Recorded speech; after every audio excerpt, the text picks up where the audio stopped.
আজকে ভূগোলের ভূমিকম্প বা আর্থকুইক নিয়ে আলোচনা করা হবে, যা তোমাদের দ্বিতীয় চ্যাপ্টারের মধ্যে আসছে।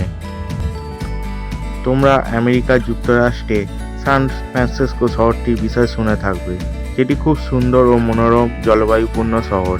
এই শহরে থাকা কিন্তু বেশ ঝুঁকিপূর্ণ, কারণ এখানে যে বেশিরভাগ সময় ভূমিকম্পের আশঙ্কা হয়ে থাকে। এই অঞ্চলে পূর্বে প্রশান্ত মহাসাগরীয় পাত উত্তরে এবং উত্তর আমেরিকা পাত দক্ষিণে পাশাপাশি অগ্রসর হচ্ছে, যার ফলে এই সংলগ্ন অঞ্চলটি ভূগাঠনিক অত্যন্ত অস্থির। প্রায় ভূ আলোড়ন ভূমিকম্প ঘটে থাকে, যেমন 1906 সালে শক্তিশালী ভূমিকম্পে সান ফ্রান্সিসকো শহরটি পুরো ধ্বংস হয়ে গিয়েছিল। Study Time celebrates collaboration with Quaveri.in, India's best low budget market.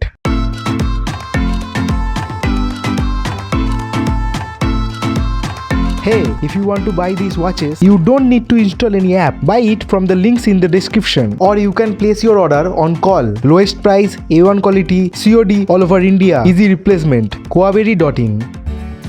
পৃথিবীর প্রতিটা পাতেই সীমানায় অত্যন্ত ভূমিকম্প প্রবণ, আর এর জন্য আগ্নেয়গিরি ভূমিকম্পের কেন্দ্রগুলি প্রায় একই জায়গায় অবস্থিত হয়। ভূ আলোড়ন, পাত সঞ্চারণ, অগ্ন্যুৎপাত এর মতো প্রাকৃতিক কারণ ছাড়াও ভূগর্ভে গহ্বর, খনি, সুড়ঙ্গ, জলাধার নির্মাণ, ধস এবং বোমা বিস্ফোরণ ইত্যাদি কৃত্রিম কারণে ভূমিকম্প হয়। প্রতিটি মুহূর্তে পৃথিবী কোথাও না কোথাও কম্পন হচ্ছে। পৃথিবীর স্থিতিস্থাপক অভ্যন্তরীণ সঞ্চিত শক্তি হঠাৎ মুক্তি হলে এই ভূমিকম্প সৃষ্টি হয়, যা তোমরা আর্থকুইকও বলতে পারো। প্রতিটি ভূমিকম্পে একটি নির্দিষ্ট কেন্দ্র থাকে, যাকে বলা হয় ভূপৃষ্ঠের ঠিক নিচে ভূ অভ্যন্তরে যে স্থান থেকে ভূমিকম্পের উদ্ভব হয় তা হলো ভূমিকম্পের কেন্দ্র। অধিকাংশ ভূমিকম্পের কেন্দ্র 50 থেকে 100 কিলোমিটার গভীরের মধ্যে হয়ে থাকে।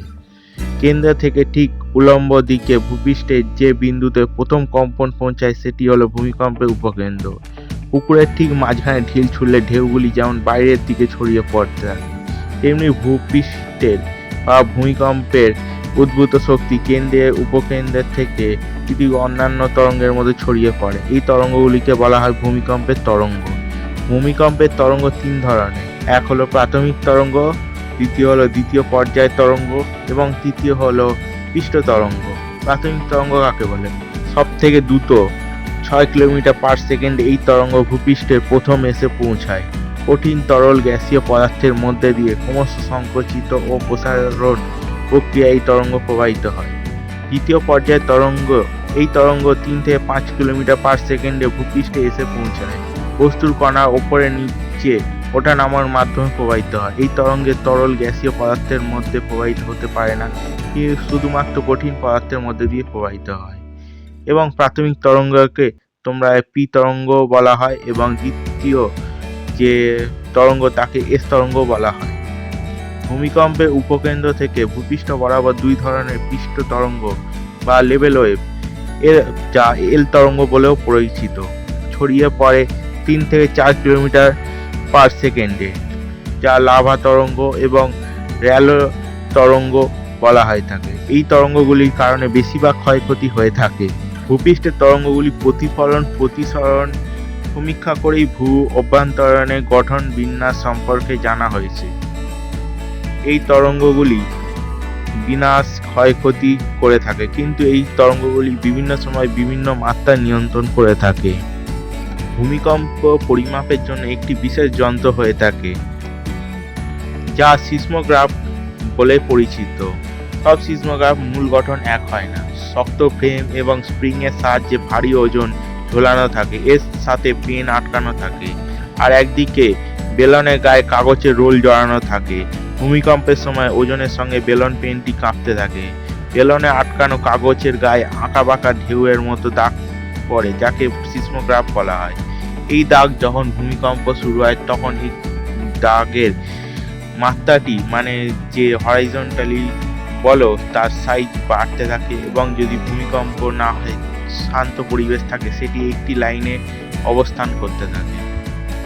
পৃথিবীর বিভিন্ন স্থানে প্রচুর ভূমিকম্পের পরিমাণ কেন্দ্র আছে। কোনো ভূমিকম্প কয়েক মিনিটের মধ্যেই একাধিক সিসমোগ্রাফের তথ্য তুলনা করে ভূমিকম্পের কেন্দ্র, উপকেন্দ্রের অবস্থান, স্থায়িত্ব, তীব্রতা প্রভৃতি নির্ভুলভাবে বলে দেওয়া যায়। ভূমিকম্পের ক্ষয়ক্ষতি ও তীব্রতার মাত্রা পরিমাপ করা হয় রিক্টার স্কেলে। চার্লস রিক্টার উদ্ভাবিত এই স্কেলটি সূচক হলো 0 থেকে 10। প্রতিটি মাত্রার ভূমিকম্প তার আগের মাত্রার চেয়ে 10 গুণ বেশি শক্তিশালী হয়। রিক্টার স্কেলে 6-এর বেশি মাত্রার ভূমিকম্প বিরাট ক্ষয়ক্ষতি হয়। 1960-এর চিলির ভূমিকম্পে মাত্রা ছিল রিক্টার স্কেলে 8.5, যা খুবই তীব্র পরিমাণ। এবং তোমরা নিচে দেখতে পাবে যে রিক্টার স্কেলের যে স্কেলটি আছে সেটি দিয়ে দেওয়া হয়েছে। এখানে নগ্ন, মৃদু, কম, মাঝারি, বেশি, প্রবল এবং বিধ্বংসী ভূমিকম্পের মাত্রাটি আছে। এখানে 9.1 যেটি সুমাত্রায় 2004 সালে সুনামি রূপে হয়েছিল, এটি এখনো পর্যন্ত সবথেকে বড় ভূমিকম্প। এরপর নেপালের যে ভূমিকম্পটি হয়েছিল সেটি 7.8 2015 সালে, এই রিসেন্টলি বলতে পারো যে হয়েছে। এরপর 7-এ আছে হাইতি, যা 2010 সালে হয়েছিল, এবং ইটালিতে 6.3 যা 2009 সালে হয়েছিল। কিন্তু 6.3ও খুবই ক্ষতিকর জনিত ভূমিকম্প। অভিসারী, অপসারী এবং নিরপেক্ষ সমস্ত ধরনের পাতের চলনের ফলে ভূমিকম্প হয়ে থাকে, কিন্তু অভিসারী পাত সীমানার ফলে তীব্র ভূমিকম্প হয়ে থাকে। প্রশান্ত মহাসাগরীয় অঞ্চলে নিমজ্জিত পাত সীমানা, হিমাচল আল্পস অঞ্চলে অভিসারী সংঘর্ষ সীমানায় প্রায় ভূমিকম্প হয়। পৃথিবীর সমস্ত নবীন ভঙ্গিল পর্বত অঞ্চল ভূমিকম্প প্রবণ। প্রশান্ত মহাসাগরীয় অঞ্চলে একটি আগ্নেয় বলয় থাকবে, যা উত্তর আমেরিকা, এশিয়া, অস্ট্রেলিয়া প্রভৃতিকে পার্শ্ববর্তী অঞ্চলে অবস্থিত। এই আগ্নেয় বলয়টিকে বা রিং অফ ফায়ারও বলা হয়ে থাকে। এখানে অধিকাংশ আগ্নেয়গিরি জীবন্ত আগ্নেয় অবস্থায় আছে, যার ফলে এখানে ভূমিকম্প হওয়ার সম্ভাবনা অত্যন্ত বেশি। একে প্রশান্ত মহাসাগরীয় আগ্নেয় বলয়ও বলা হয়। পৃথিবীর 70% ভূমিকম্প এই বলয়ে ঘটে থাকে। এই বলয়ে প্রধান আগ্নেয়গিরিগুলি মানচিত্রে শনাক্তকরণ করা হলো, যেমন ফুজিয়ামা জাপানের, পিনাটুবো ফিলিপিনের, কাতাতোয়া ইন্দোনেশিয়া, সেন্ট হেলেন্স আমেরিকা যুক্তরাষ্ট্রে, পোপোক্যাটিপেলস মেক্সিকোর, কোটোপ্যাক্সি ইকুয়েডরের, এবং মেক্সিকো থেকে শুরু করে আটলান্টিক মহাসাগর, ভূমধ্য আল্পস, ককেসাস, হিমালয় হয়ে বিস্তীর্ণ মধ্য পৃথিবীর পর্বত বলয় অথবা মধ্য দেশীয় বলয়ে পৃথিবীর অধিকাংশই 20% ভূমিকম্প ঘটে থাকে। এছাড়া ইটালি ভিসুভিয়া, সিসিলির স্টাম্বি, এটানা প্রভৃতি আগ্নেয়গিরি এই বলয়ের অন্তর্গত। এরপর ভারতে যেসব ভূমিকম্প আছে সেগুলিকে 3টি ভাগে ভাগ করা হয়েছে। এক, ভূমিকম্প প্রবণ অঞ্চলের প্রবণতার বিচারে ভারতকে 5টি অঞ্চলে ভাগ করা হয়। এরপর ভারতের ভূমিকম্প অঞ্চলগুলি জেনে নেওয়া যাক। ভারতে 3 ভাগে 2 ভাগ অঞ্চল ভূমিকম্প প্রবণ। ভূমিকম্পের প্রবণতার বিচারে ভারতকে 5টি অঞ্চলে ভাগ করা হয়েছে, যা তোমরা ম্যাপেই দেখতে পাচ্ছ।